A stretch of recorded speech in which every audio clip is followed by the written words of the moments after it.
Hello दोस्तों, जय हिंद, जय भारत। आज हम डिस्कस करने वाले हैं हर्ट्ज एक्सपेरिमेंट को।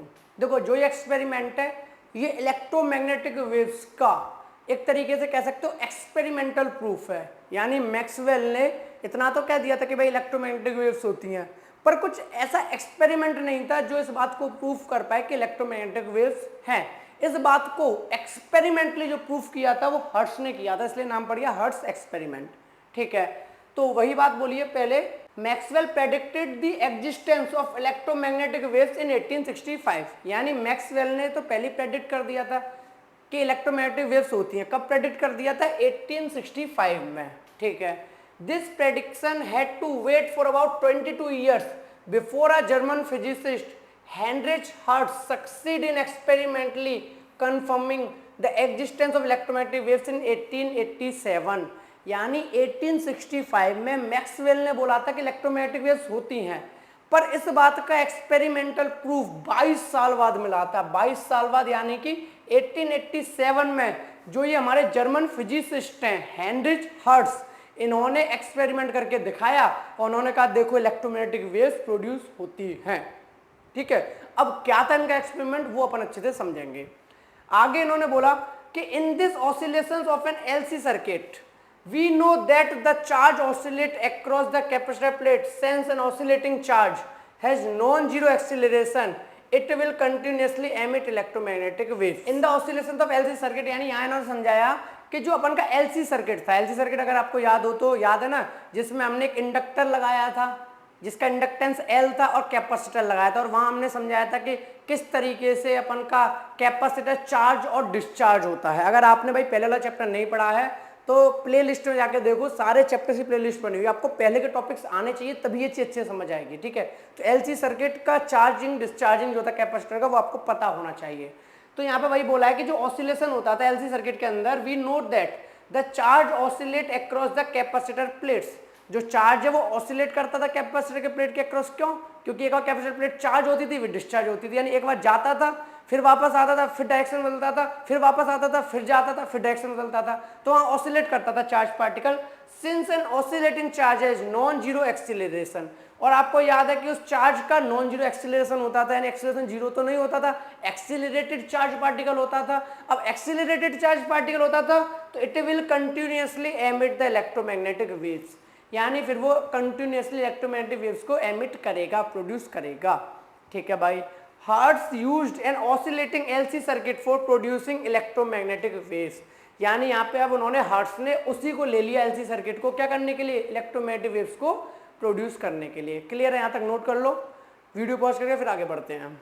नोट कर लिया मेरे भाई? ठीक है, आगे बढ़ते हैं। आगे देखो इनका ये सेटअप, जो इनका एक्सपेरिमेंट का सेटअप है वो यहाँ पर इस तरीके से, ये हमारी इंडक्शन कॉइल है। ठीक है, जिसे इंडक्टर बोलेंगे। ठीक है, ये क्या है? हमारी इंडक्शन कॉइल, यानी कि इंडक्टर है, और ये हमारा कैपेसिटर का एक तरीके से वो है। आपको याद है ना पैरेलल प्लेट कैपेसिटर ऐसे होती थी, तो यहाँ पे थोड़ा सा डिस्टेंस करके मेंटेन करके आपको दिखाया गया, यानी दो प्लेट हैं जो कि parallel plate capacitor metal plates हैं। ठीक है, इंडक्शन कॉइल ये रही। अब देखो कैसे काम करेगा, ध्यान से समझना। The transmitter consist of two large square metal brass plate, the side of the length 40 centimetre. ठीक है, इस एक्सपेरिमेंट के बारे में बस हमारा बताने का पर्पस ये है कि आपको पता चल सके कि इलेक्ट्रोमैग्नेटिक वेव्स किस तरीके से प्रोड्यूस होती हैं। तो जो जो इन्होंने एक्सपेरिमेंट में जितनी लेंथ ली है, जिसका लिया है, वो हमें एज इट इज याद रखना पड़ेगा। ठीक है, एक्सपेरिमेंट हम थोड़ी ना कर रहे हैं, हम तो सिर्फ उसकी स्टडी कर रहे हैं। तो इन्होंने बोला कि ट्रांसमीटर के अंदर दो स्क्वायर मेटल प्लेट है, एक ये रही एक ये रही। ठीक है, अब दो स्क्वायर मेटल प्लेट है, फिर इन्होंने आगे बोला कि जो स्क्वायर मेटल प्लेट है वो ब्रास की है। ठीक है, ये किसकी है? ब्रास। ओके, आगे बोला with side of length 40 centimetre. इनकी जो लेंथ है वो कितनी बोली जा रही है? 40 सेंटीमीटर। यानी जो ये लेंथ है, जो इस प्लेट की लेंथ है वो कितनी है? 40 centimetre. These placed in the same vertical plane with their centres about 60 centimetre apart. यानी कि ये कितनी दूरी पर रखी हैं? 60 सेंटीमीटर की दूरी पर रखी गई हैं। तो इस एक्सपेरिमेंट के अंदर जो जो चीज़ें यूज हो रही हैं वो आपने पढ़ लिया कि भाई मेटल प्लेट है जो कि ब्रास की है। मेटल प्लेट कितनी बड़ी है वो भी आइडिया दे दिया, 40 सेंटीमीटर की लेंथ है। कितनी दूरी पर रखी हुई है वो भी आइडिया दे दिया, 60 सेंटीमीटर की दूरी पर रखी गई है। ठीक है, आगे बोला गया है these plates are connected to two thick wires ending in highly polished brass sphere S1 and S2। The distance between the two sphere is 2 to 3 centimetre, the two thick wire are connected to the secondary terminal of an induced coil. अब देखो ध्यान से समझना, यानी ये बात कर रहे हैं कि इस मेटल प्लेट से जो ये वाला पार्ट आ रहा है, इससे एक स्फीयर ज्वाइन कर दिया जिसका नाम S1 है, और दूसरा ये स्फीयर ज्वाइन कर दिया जिसका नाम S2 है, और S1 और S2 को इतना नजदीक रखा गया है कि इन दोनों के बीच का डिस्टेंस मात्र 2 से 3 सेंटीमीटर है, ठीक है। और फिर इस S1 को और S2 को उस इंडक्शन कॉइल से वापस ज्वाइन करा दिया गया है। क्लियर है? इंडक्शन कॉइल से S, तो S1 S2 किसके लिए यूज किए? मेटल स्फीयर के लिए। S इनका कनेक्शन है जो कि इस मेटल स्फीयर से कनेक्ट कर रहा है किसको? इंडक्शन कॉइल को, ठीक है। आगे, every time the current in the primary circuit of the induction coil is interrupted, a large potential difference is set up across S1 and S2 and the metal plate get charged. The highly potential difference ionize the air gap in the makes gap conducting। देखो ध्यान से समझना क्या कहना चाह रहे हैं। ये कहना चाह रहे हैं कि देखो यहाँ पर इंडक्शन कॉइल क्या करती थी, आपको पता है कि यहाँ पर चार्ज एक्यूमुलेट हो जाता था। यहाँ पे क्या हो गया? पॉजिटिव चार्ज हो गया, मान लो यहाँ हो गया नेगेटिव चार्ज। तो जब चार्ज एक्यूमुलेट हो जाता था, तो अब जब चार्ज एक्यूमुलेट हो जाएगा तो क्या होगा? इनके बीच में पोटेंशियल डिफरेंस आएगा। तो जो ये S1 S2 है इतने नजदीक रखे हुए हैं कि इनके अक्रॉस, यानी इन्होंने क्या किया इस सेटअप से S1 और S2 के across high potential difference produce कराया है, हाई पोटेंशियल डिफरेंस। और हाई पोटेंशियल डिफरेंस S1 और S2 के बीच में होने की वजह से जो इनके बीच की एयर है वो क्या हो जाएगी? आयोनाइज हो जाएगी। क्या हो जाएगी? आयोनाइज्ड। आयोनाइज्ड का मतलब क्या है? वो चार्ज को ट्रांसफर करने लगेगी, ठीक है, आयोनाइज हो जाएगी। तो वही बात वहां समझाई गई थी कि every time the current in the primary circuit of the induction coil is interrupted, जब जब इंडक्शन कॉइल के अंदर करंट इंटरप्टेड होगा, कम ज्यादा होगा, large potential difference is set up across S1 and S2 and the metal plate gate charge. तब क्या होगा? आपका जो S1 S2 के across large potential difference setup होगा, या फिर आप ऐसे समझ सकते हो कि पूरे एक्सपेरिमेंट का जो ये सेटअप बनाया है उसका टारगेट ये है कि S1 और S2 जो ये मेटल स्फीयर हैं जो कि 2 सेंटीमीटर की दूरी पर है, इनके बीच में इतना ज्यादा हाई पोटेंशियल डिफरेंस अप्लाई करवाना है या प्रोवाइड कराना है ताकि इनके पास की जो एयर है वो क्या हो जाए? हाई पोटेंशियल डिफरेंस हो जाए, यानी आयोनाइज्ड हो जाए। इतना हाई पोटेंशियल डिफरेंस देना कि आयोनाइज हो जाए, ये सीधा सा टारगेट है। क्लियर है? द हाई पोटेंशियल वो क्या करेगा? High potential difference ionises the air in the gap and the make the gap conducting, यानी कि वो हाई पोटेंशियल डिफरेंस उस एयर गैप को कंडक्टिंग बना देगा। क्लियर है? नोट कर लो, फिर आगे बढ़ते हैं।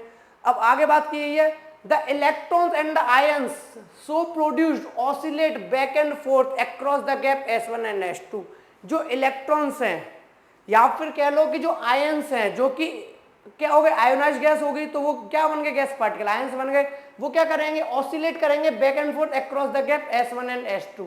जब ऑसिलेट करेंगे तो an oscillatory discharge the plate occur throughout the conducting gap, the process result in the production of the electromagnetic waves. यानी कि जब वो ऑसिलेट करेंगे, ऑसिलेट करने का मतलब क्या है कि देखो एक बार तो कैपेसिटर चार्ज होगा और एक बार कैपेसिटर डिस्चार्ज होगा।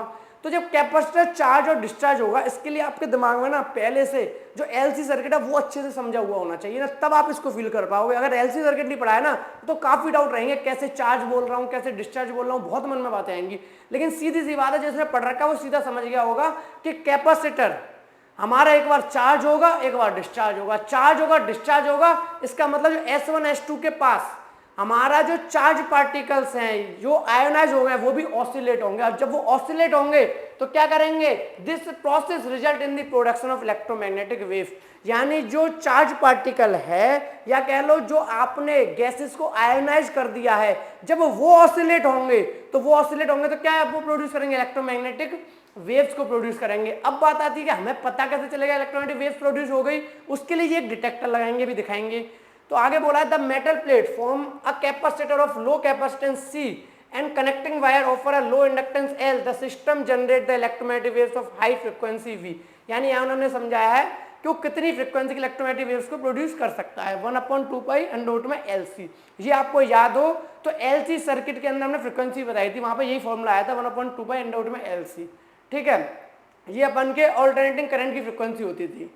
ठीक है, आगे द रिसीवर और डिटेक्टर। अब भाई इलेक्ट्रोमैग्नेटिक वेव्स प्रोड्यूस तो करा दी, अब कोई उनका रिसीवर होना चाहिए जो डिटेक्ट कर सके, डिटेक्टर होना चाहिए।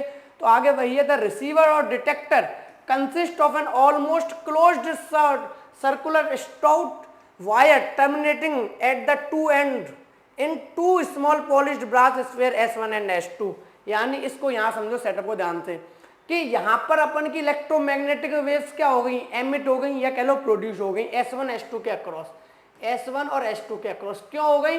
क्योंकि यहाँ पर अपन को क्या मिला था, हाई पोटेंशियल डिफरेंस मिला था। और हाई पोटेंशियल डिफरेंस मिलने के अलावा एक और चीज मिली थी, ऑसिलेटिंग चार्ज पार्टिकल भी मिला था।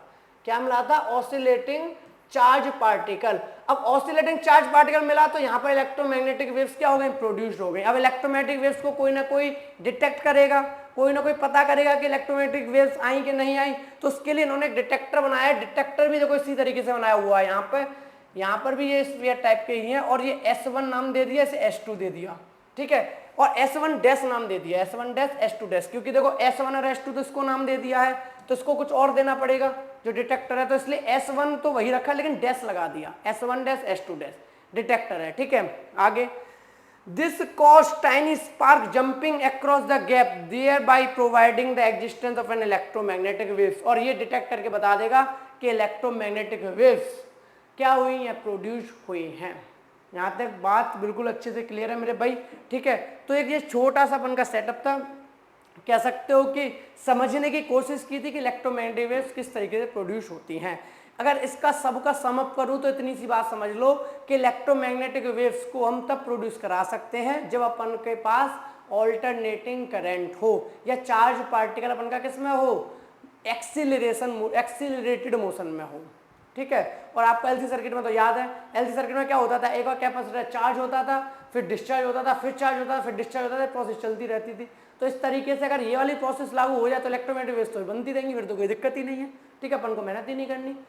लेकिन हम यहाँ पे ये मान के चल रहे हैं कि कोई भी एनर्जी का लॉस नहीं हो रहा है। अगर वहाँ पे भी हमने ये माना था कि एनर्जी का लॉस नहीं हो रहा, क्योंकि अगर एनर्जी का लॉस होगा तो धीरे धीरे एनर्जी तो भाई खत्म होती जाएगी ना, क्योंकि हीट एनर्जी में बदलती जाएगी। पर अगर एनर्जी का लॉस नहीं हो रहा है तो प्रोसेस चलती रहेगी, ठीक है। एक बार चार्ज कैपेसिटर चार्ज करो, डिस्चार्ज करो, चार्ज को डिस्चार्ज करो, हमेशा होता रहेगा, कोई दिक्कत नहीं है, ठीक है। अगर एनर्जी का लॉस मान के चल रहे हो बिल्कुल नहीं हो रहा तो क्लियर है। आई होप आपको ये हर्ट्ज एक्सपेरिमेंट समझ आ गया होगा। थ्योरेटिकल कॉन्सेप्ट था अपन लोगों के लिए, क्योंकि हम इसे प्रैक्टिकल करके तो देख नहीं रहे, ठीक है। जो जो उस प्रैक्टिकल में हुआ, जो जो उस एक्सपेरिमेंट में हुआ, सिर्फ हमने उसको ऑब्जर्व किया, हमने ना तो उसमें कोई क्वेश्चन उठाया कि आपने भाई ये ब्रास का ही क्यों लिया, ना हम क्वेश्चन उठा सकते। हम तो उसकी स्टडी कर रहे हैं कि भाई उन्होंने क्या क्या लिया और उसके क्या रिजल्ट्स आए, ठीक है। तो आई होप आपको ये कॉन्सेप्ट समझ आ गया होगा। फिर भी अगर कोई डाउट रह गया तो आप कमेंट सेक्शन में कमेंट करके बता सकते हैं। मिलते हैं फिर अपन नेक्स्ट वीडियो में अपने नए कॉन्सेप्ट के साथ। Thank you so much.